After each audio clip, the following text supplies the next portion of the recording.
Hey, how's it going? I'm IlaGolden and welcome to my tips for writers. Now, my main aim with this series is to give tips and advice to new or first-time writers, but sometimes even people with a little more experience can run into roadblocks, so I'll try to throw in some more advanced tips and tricks when I can.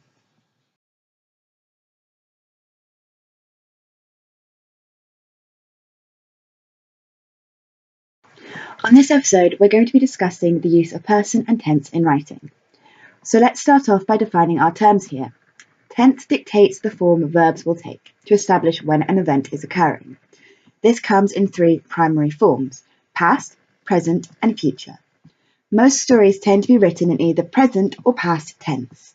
This makes the most logical sense as you can't tell a story that has yet to happen.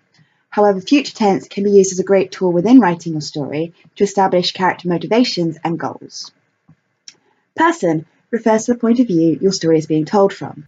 First person would be the direct point of view of one of your characters and would result with the use of I, me, and other self-referential words within the narration itself.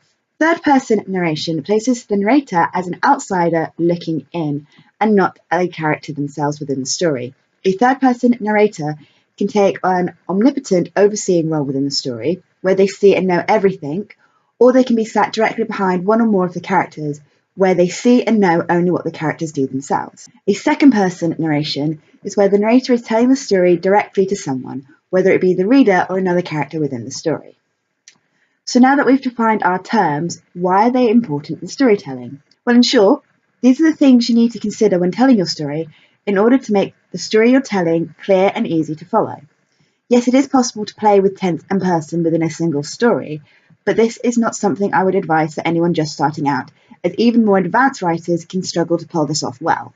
With that said, how do you choose the person and tense right for you? Well, start by asking yourself what kind of story you're telling and the feel you want to have with it. Present tense can come across as being more immediate. The action is happening in the moment the reader is reading the words. The moment is happening now. Past tense comes across as more reflective. The moment has already passed. The reader is learning something the character already knows.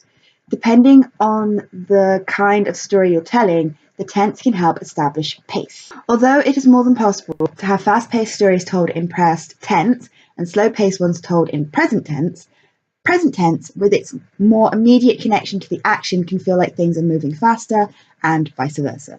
If you're not sure what tense will work best for the story you're trying to write, try writing a scene in both present and past tense. Once you have, first of all, ask yourself which felt more comfortable writing in. It is possible you have a tense preference. If so, go with that. There's nothing wrong with having a preference, nor is there anything to stop you from playing around with your tenses when you're more comfortable as a writer. If both felt about the same to you, however, try reading over both versions of the scene a few times and use that to establish which you like the feel of better. Go with the one which feels right for the story you're trying to tell. Unlike with tense, most writers usually have a clearer idea of who's going to be telling their story before they start.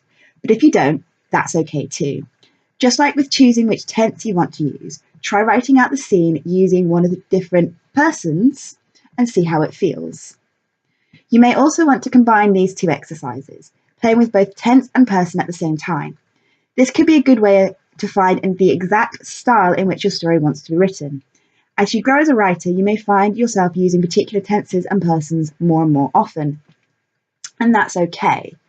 Having your own preference can help establish your own style. My own preference is towards past tense and close third person, but that doesn't stop me from experimenting every now and then. Establishing your own style isn't about stopping your creativity, it's about refining it. Anyway, I hope my tips and tricks here have been useful to you. Let me know in the comment section below any tips and tricks of your own for choosing tense and person that others might find useful.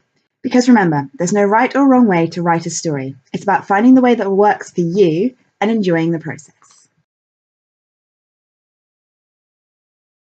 If you've enjoyed this video, feel free to check out some of my others, and if you like what you see, please like and subscribe. See ya!